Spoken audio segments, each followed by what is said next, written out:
Hey guys, in this video I'm gonna show you how to make the gnome start to finish, sewing and all of the parts included. So you're going to need, here's my pattern. We'll start with that. We need the pattern.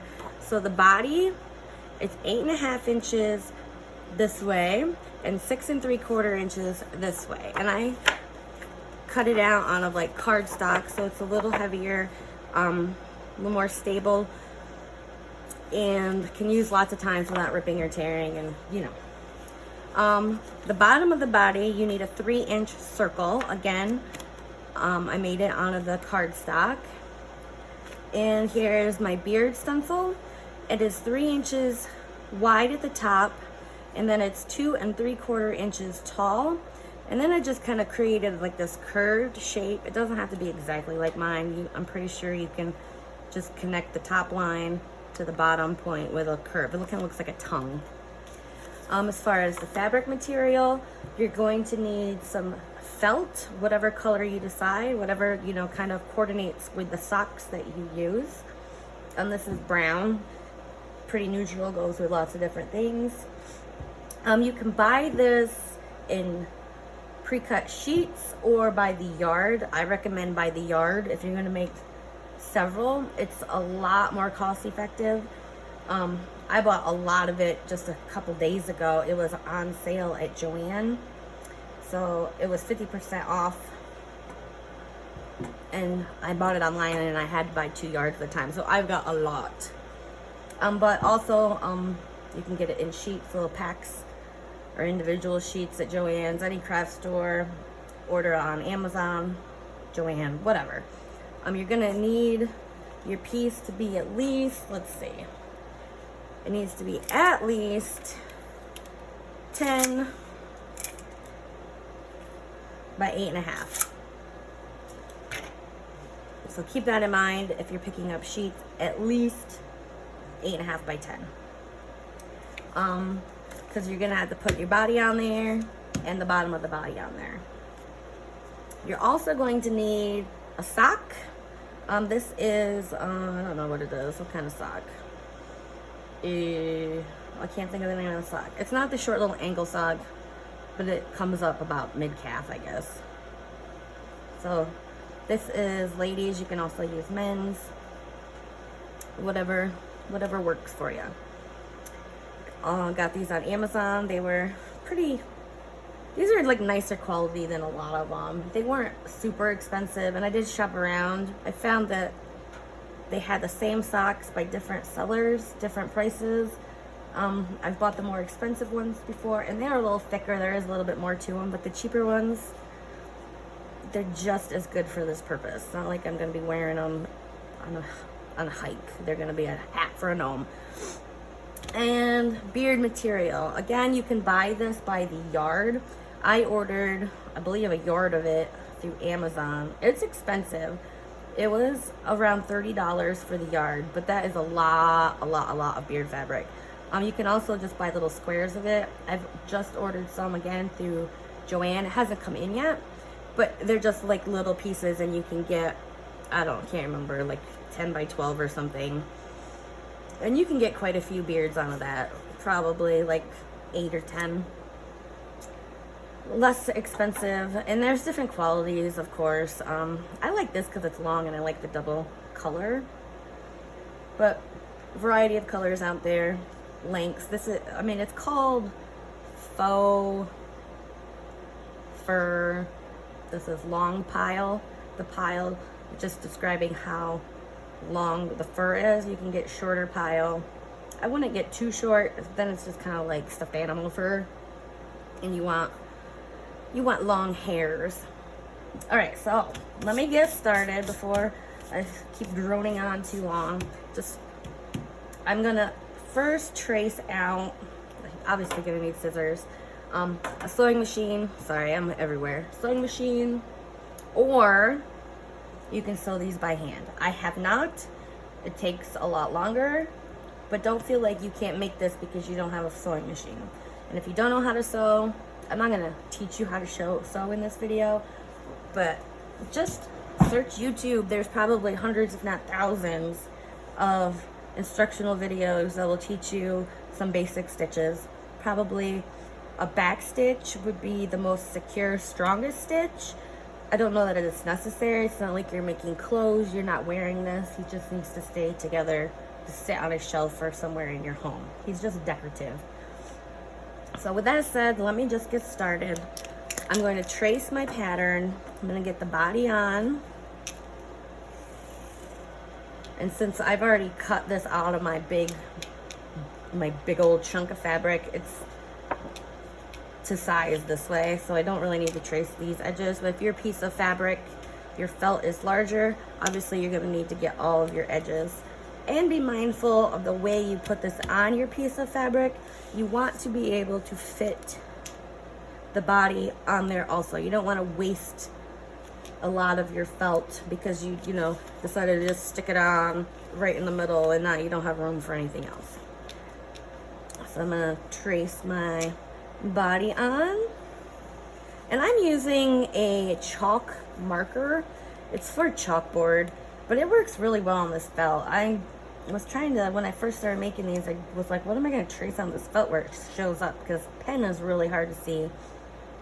Maybe a white colored pencil or a China marker would work, but these are fairly inexpensive. I got them to write on chalkboard, and this is a color I don't really like or use on my chalkboard, so he's gone into the craft bin. So once you get those traced on there, you're gonna just cut them out, and I go on the inside of my line. I'm not gonna bore you with cutting out. And again, on the circle, I just keep my scissor to cut on the inside so it stays the size of my pattern. Okay, so I'm gonna get this out of the way. And once cut out, you've got your two pieces. So to sew this, you're going to fold in half. You're going to have it the long way, and you're going to fold in half. And it doesn't matter which way, because both sides of this fabric are the same. So you could fold it this way, which I will just because my marker line is on there. Even if you did it this way and your marker line is on the inside, it's not going to show because you are sewing on the inside of that. And when you flip it right side, it's going to be hidden within the inside of the body. So you can pin it just to keep it secured in place as you run it through your machine, or if you're hand sewing, just makes it easier. I don't actually pin this bit because it's very easy to keep in line as I run it through my machine. Probably about a 1/4 inch seam allowance. That just means that I have that little bit of fabric on the end. So you're gonna sew that. And then it becomes this. And I did trim the excess material a little bit, not super close to my seam. I left about 1/4 inch. Trim my threads. So we have the body, and here's the bottom. So this is the tricky bit, getting the bottom on. I hate sewing this part, but you're gonna stick it inside. You're not gonna turn this the right way. You're gonna leave it so the seam is poking out. You're just gonna tuck this down in, and you're gonna start pinning it. And this, so I'm keeping my edges real close together, real even, and I'm just gonna go in with my pins. I'm going to work my way around, and this takes quite a few pins. And if you are sewing on your machine, when you're putting it through and your needle of course is going around making the stitch, you're supposed to take the pins out as you go. I don't. I have broken needles that way. If your needle lands just so on the pin that's in there, it'll break it off. But I'm lazy. I just sew right over them. I haven't broken one in a long time. I do have extra in case I do. But I'm just going all the way around, just making sure that these edges are even. And it takes a lot of pins. So as you can see, it's just kind of a mess right now. And you're gonna go in, again, probably about a quarter inch seam allowance. or so. And be very careful. You have to just go slow. If you're doing this by hand, again, it's probably easier, just take longer. Because as you're going through your machine, you're feeding it through. You have to stop, lift your foot up, and just kind of readjust this fabric here. Or sometimes it gets in the way and you end up sewing it down into the base. You don't want to do that. Also, you need to be careful that you do have both pieces of fabric together where the stitches, because it's very easy for it to slide and slip even with this many pins. So sometimes this will slip under and you're only sewing the one piece of fabric, and then that results in a hole. Easy to fix. You just run it back through, bring it up so you make sure you have both of the pieces of fabric. I've done it a handful of times. It's tricky. I mean, it's not hard, you just have to take your time. So once you have that sewn, I'll show you. I got one already. You're going to just trim your extra threads off and just make sure, like, I don't know if you can see that, but right here I got really close, but it's good enough. If you're worried that it's going to pull apart, just go in and give it another quick stitch right there to just make sure that both pieces of fabric are in the stitch. So I've got this. I'm gonna flip this make it going the right way. And I showed you before, I did trim that a little bit down.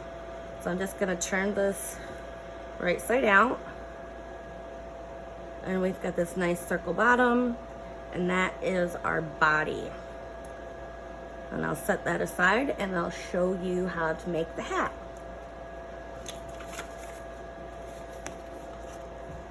So for the hat, we get our sock out and we're going to trim this. So I'm going to put the heel to my right. I'm right-handed, so that's the side that I'm going to be cutting up.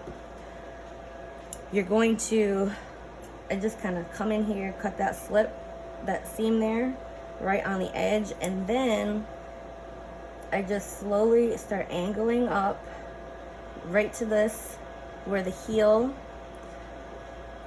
comes in, right on the corner there, and then slowly just keep angling until I get to the seam of the toe and I can get more of a point. So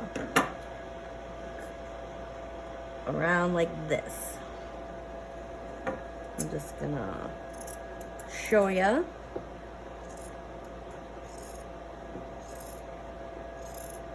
And you need a pretty good pair of scissors for this.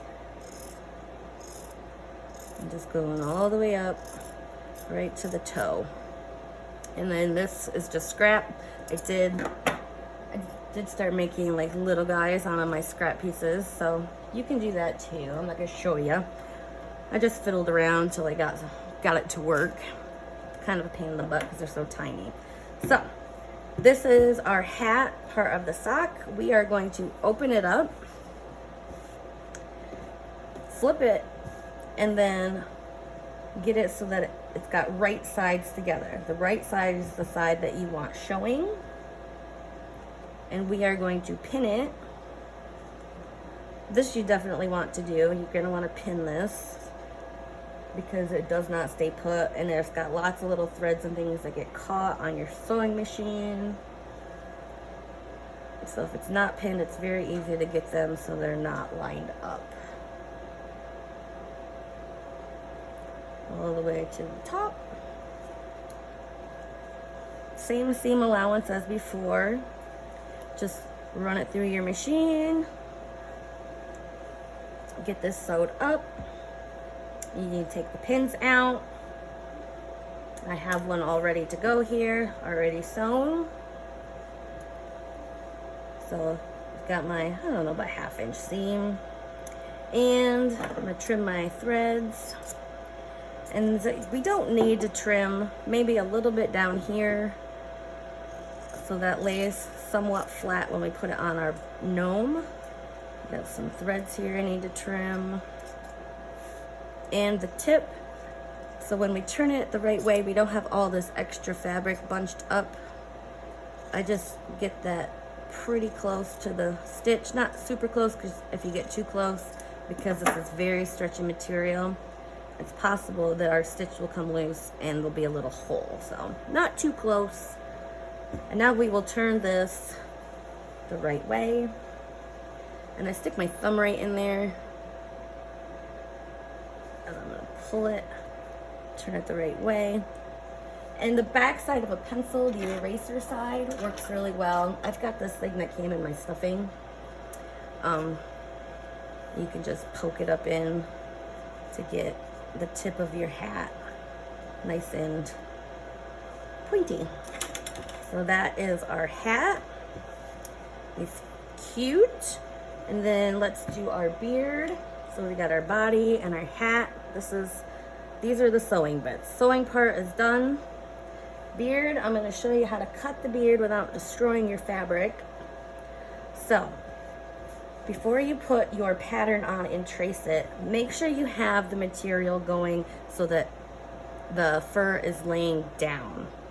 And you want the top of the big end of the pattern at the top. And then we're just gonna trace it. And cutting this fabric takes a little time. Again, you need to practice your patience. Don't just hack away at it, you'll ruin it. You do need a pair of scissors that has a pretty good, the tip needs to be fairly sharp. So I turn it to cut, and I'm gonna poke the little tip in, try to get it flush with this backing, because ideally you only wanna cut the backing. If you just start hacking away, you're gonna cut all the fur off as well, and you don't wanna do that. So it's just gonna be short, little snips. I kind of push the top of the blade of my scissor against that backing so that I'm kind of separating the hairs out of the way. It does take a while, and just take your time. And you are gonna cut some of the fur. I can't imagine that it's even possible to not, but this kind of minimizes the amount of the hairs you're chopping off. And I'm going to show you what I mean about how easy it is to just destroy. So I'm gonna, you're gonna go all the way around. I'm not gonna finish this because it is kind of painfully slow process. I'm gonna get that out of the way. I do have one already cut out and ready, and I will show you how to assemble the gnome. But first, I've got this little piece of scrap, and if I just start hacking away at this material, oh look, that's not very pretty at all, is it? It cuts all this fur, and that is not what you want. You want to just cut the backing. So just tiny little snips so that you're just getting the backing. It is a pain in the butt, but worth the effort if you want cute beards. All right, let's get this mess out of the way. I am going to assemble a gnome. My rice is here, I can barely reach it. So I got my rice. I've got the 1/3 cup. That's all it takes of the rice.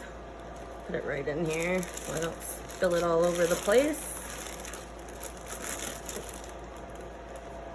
I'm just gonna dump it in.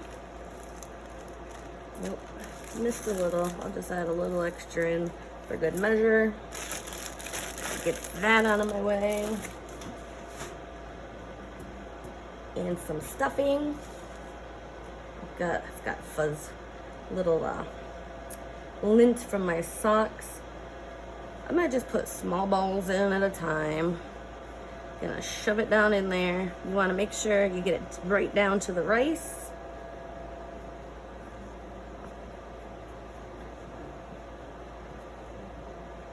A little more. A little more.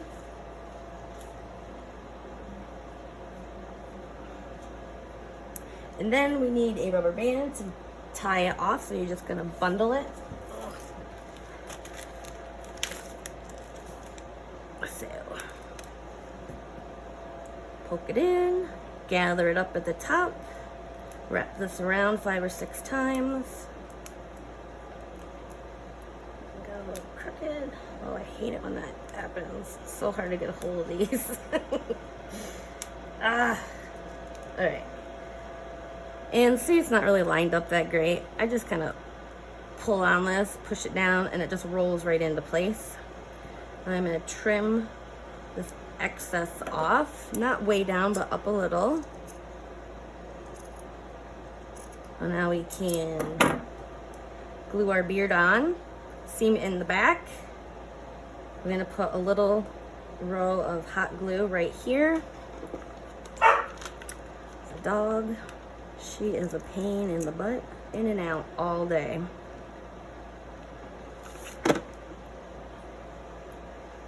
And then you're just gonna lay that on carefully. Ooh. Press it so it sticks. Try not to burn yourself because it is hot. And I need a nose. I didn't get a nose out. It's on my bag of noses. Okay. And you're gonna glue one of these guys on. Oh, first, sorry. Let's make a little part in there. I just kind of separate the fur to one side and the other side so that I can kind of see the backing. Try to make sure we're in the middle so I can kind of see the backing in there. And this just helps it stay on better. And if you didn't do that and you just glued it on, it's only going to be glued on to the top layer of fur and it's just kind of dangle around. So this makes it a little bit more secure, and it looks like it's like within the fuzz and not just like on top. So your nose is attached to your face. It's not just hanging off the hair that's in your eyes. So there we go. And our hat. So you can put it on without stuffing or add a little bit of stuffing. I like to add a little bit. Just kind of in this top area. When I put the hat on, this little bit is going to help fill in right here so there isn't like a indentation. It's gonna, well, let me get it so my seam is in the back, seam in the back, and shove it on. I like to go over the nose, and then you can peek it back out, and any stuffing that's showing, just poke up in there. Ta-da.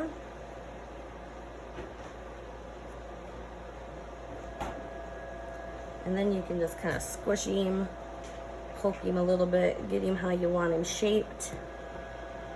So I'm going to try to get this stuffing down a little closer so that falls a little nicer. It's pretty forgiving, and if you get too much in, just pull some out. And there you have it. He's all done. Pretty easy.